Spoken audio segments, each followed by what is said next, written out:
असगर नदीम सैयद के बहुत सारे पहलू हैं जिन पे बात होनी चाहिए।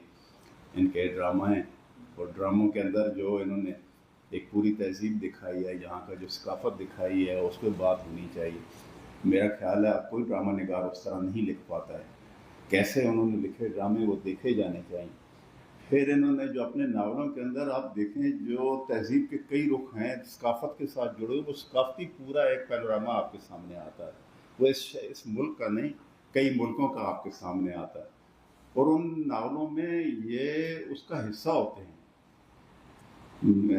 मैं सिर्फ उनके नावलों की अगर बात करना चाहूँ तो मेरा ख्याल बहुत तवील हो जाएगा। मैंने इसलिए अपने आप को रोकने के लिए चंद सफरें लिख ली हैं तो वही मैं पढ़ देता हूँ। इसका उन्वान मैंने रखा है जी, असगर नदीम सैयद, एक आदमी कई आदमी। निदा फाजली ने कहा था, हर आदमी में होते हैं 10-20 आदमी, जिसको भी देखना हो कई बार देखना। जब जब मैं असगर नदीम सैयद को देखता हूँ मुझे यूं गुमा गुजरता है, हो न हो यही वो आदमी है जिसे कई बार देखने को कहा गया है। अदबी दुनिया में कुछ लोग कहानियाँ लिखते हैं, कुछ शायर होते हैं, कुछ ड्रामे लिखते हैं, कुछ सिर्फ मज़ामीन और कुछ बस गुफ्तगू के धनी। मगर असगर नदीम सैयद ऐसों में शुमार नहीं होते। वो सिर्फ एक गुल रखने वालों में नहीं हैं। उन्होंने ये सब काम किए हैं और इतनी मुस्तकिल मिजाजी से किए हैं कि हैरत होती है और रश्क भी आता है। असगर नदीम सैयद से पहली मुलाकात हो तो आदमी दो बातों में से एक ज़रूर सोचता है, या तो ये सामने कोई यूनिवर्सिटी का प्रोफेसर बैठा है या फिर कोई ऐसा शख्स जो अभी अभी किसी तारीखी नाइंसाफ़ी के खिलाफ करारदाद लिख कर आया हुआ है और पूरी तवानाई से अपना ज़ुबानी एहतजाज भी रिकॉर्ड कराने को है। जब मुकालमा होगा तो चंद मिनट बाद खुलेगा कि ये दोनों बातें दुरुस्त हैं। वो कमरे में दाखिल होता देखने तो दरवाज़ा नहीं खुलता, एक माहौल खुलता है, यूं जैसे बंद कबूतरों का डब्बा खोल दिया गया हो और फड़फड़ाते हुए निकले हों, या फिर यूं जैसे मीर साहब के कमरे की अकबी दीवार की वो खिड़की अचानक खुल गई हो जिसके बाहर बाग महकता था। दरमियाने से बुलंद कामत, कुशादा पेशानी, आंखों में मुस्तकिल जागती हुई फिक्री चमक और चेहरे पर ऐसा वकार जैसे उन्होंने ज़िंदगी और उम्र के साथ तवील मुज़ाकरात किए हों और कोई फरीक किसी नतीजे पर न पहुंचा हो। उनकी मौजूदगी महफिल में वैसे ही महसूस होती है जैसे किसी जुमले में अचानक एक मानी खेज इस्तारा दाखिल हो जाए। मुल्तान के एक सफ़ेद पोश सैयद घराने में जन्म लेने वाले गुलाम असगर नदीम सैयद सब्ज़वारी, जिनकी लाहौर पहुंचकर अदबी शख्सियत असगर नदीम सैयद के नाम से मुस्तहकम हुई, बुनियादी तौर पर एक पढ़ने पढ़ाने वाले आदमी। लेकिन अलमिया यह है कि वो सारी उम्र कुछ ऐसा कुछ पढ़ाते रहे जो निसाब के सबब मजबूरी थी, और जो पढ़ाना चाहते थे उसकी फहरिस्त इतनी तवील है कि एक पूरी तहजीब उसमें समा सकती है। उनके रिटायरमेंट नोट को पढ़ते हुए महसूस होता है कि एक उस्ताद नहीं, एक नाकाम इनकलाबी एतराफ़ कर रहा है।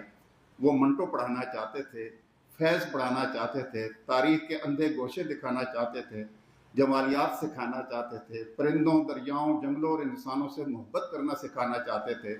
लेकिन यूनिवर्सिटियों के निसाब, अफसरशाही, तासुब और मसलतों ने उन्हें वो सब कुछ न पढ़ाने दिया जिस पर उन्हें खुद यकीन नहीं था।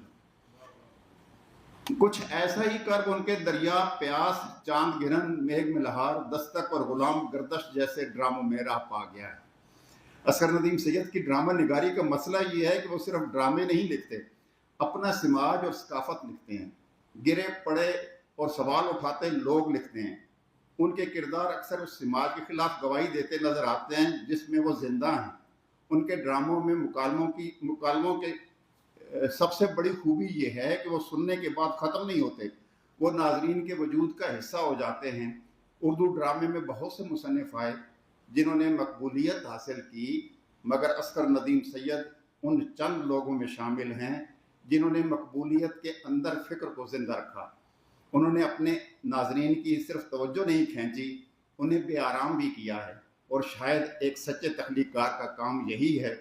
खैर, असगर नदीम सैयद को सिर्फ ड्रामा निगार भी कहना नाइंसाफ़ी होगा। वो शायर हैं, ये अलग बात कि एक मुद्दत से वो इस कूचे की जानिब कम कम निकले हैं। ताहम ऐसे शायर हैं कि जिनकी शायरी में नारे कम और सवाल ज़्यादा हैं। जिस तरह मंटो के अफसाने के आखिर में सवाल होकर निश्तर हो जाते हैं, उनकी शायरी भी निश्तर हो जाती है।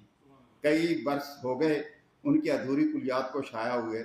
इसमें एक नज़म पड़ी थी, वो नज़म हमेशा मेरी मुसाफत में गूंज भरती रही है।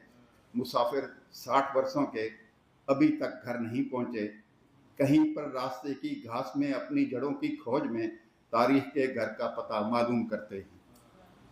तारीख के घर का पता मालूम करने की तहंग रखने वाले ये शायर अफसाना निगार हैं।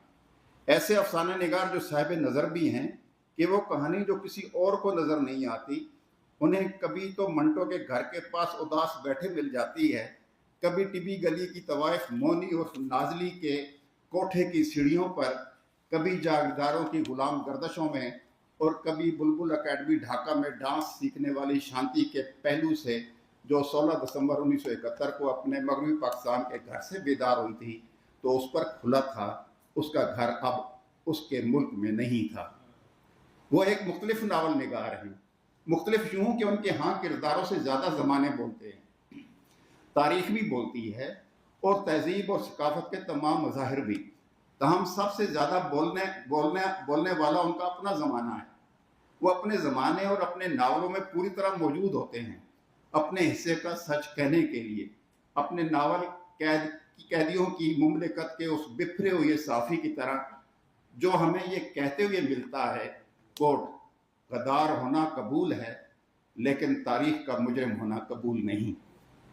तारीख के पलंदों में अपनी शहादत दाखिल करने के लिए वो खाका निगार हो गए हैं। ऐसे खाका निगार के आदमी की सूरत और कामत से ज़्यादा उसकी शख्सियत को दरियाफ्त करते हैं। जब वो किसी और का खाका लिख रहे होते हैं तो बेखौफ होकर लिखते हैं, और साथ ही साथ आपने अपने खालो खद और अपने वजूदी खाके की लकीरें भी खींचते चले जाते हैं। मैं ऊपर कह आया हूँ कि वो उस्ताद भी हैं, बल्कि कहना चाहिए कि सबसे पहले और सबसे आखिर वो उस्ताद ही हैं। ऐसे उस्ताद जो कभी सुबकदोश नहीं होता, जिसके इल्म के साथ उसका ज़िंदगी भर का तजर्बा बोलता है, और ऐसे उस्ताद भी जो क्लासरूम के बहर भी माजूल नहीं हो जाते, समाज से जुड़ जाते हैं और तहजीबी मुकालमे को हर सतह पर जारी रखना चाहते हैं। फैसलाबाद लिटरेरी फेस्टिवल भी इसी सिलसिले की एक कड़ी है, जिसके वो सिर्फ बानी मुंतज़िम नहीं, रूह रवां भी हैं या रूह रुआं भी हैं। उनकी बेगम हमारी भाभी शीबा आलम के साथ उन्हें ये सब कुछ किए जले जाने का हौसला दिया है। कह लीजिए कि उनके अंदर जो 10-20 आदमी हैं, उनमें से एक शीबा आलम भी है। असगर नदीम सैयद गुफ्तगू और मुकालमे के रसिया हैं। उनकी गुफ्तगू का अपना एक ड्रामाई हुस्न है। वो तकरीर नहीं करते, किस्सा सुनाते हैं और किस्से में कई मोड़ रखते हैं। कह लीजिए अलिफ लैला की शहरजाद के किस्सों की तरह एक से न थी दूसरा किस्सा।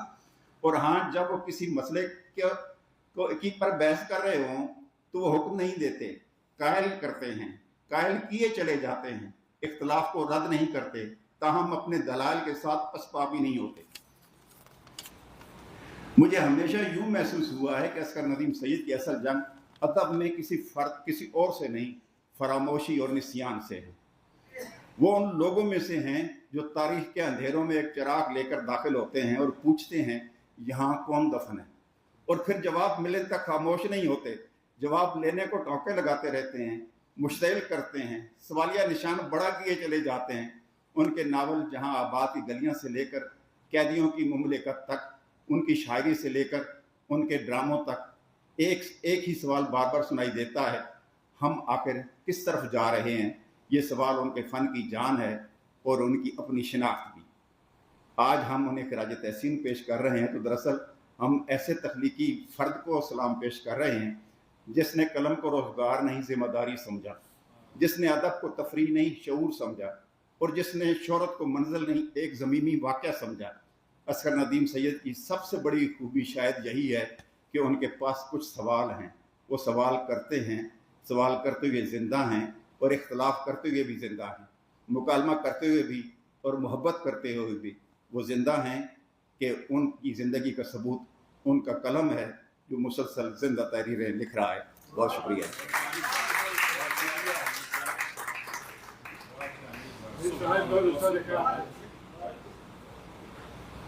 सुभान अल्लाह।